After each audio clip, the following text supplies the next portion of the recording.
नमस्कार मु आज आपको खरा मसरे गोटे हेल्दी ड्रिंक बन के देखी जहाँकि आमर वाटरमेलन जूस बा तरबुजर जूस कहती।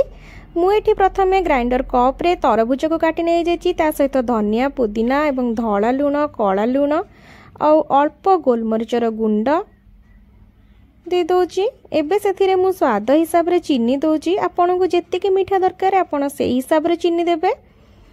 चीनी दे सारा पर मुझे बहुत भल भाव पूरा चिकन करके ग्राइंडिंग कर नौचे। एथिरे पानी देबार कोनोसी आवश्यक नाही। एबे देखंतु हमर तरबुजर ग्राइंडिंग हेई गला। एबे ताको गोटे स्टेनर सहायता मु छाणी नौची।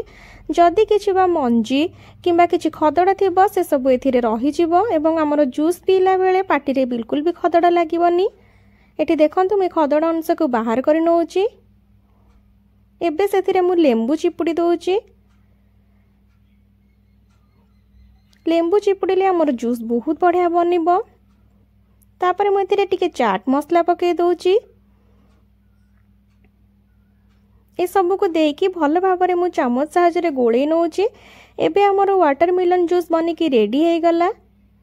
एबे मु ताको ग्लास को काढ़ी के देखौची। देखंतु केते सुंदर देखा जाउची। ये जेतिकी सुंदर देखा जाउची सेतिकी देह पाई मध्य भल एवं पीवा पाई मध्य बहुत बढ़िया लागि थाए। आपण माने एमती थरे बनै कि पियंतु एवं खरा मासर मजा नियंतु।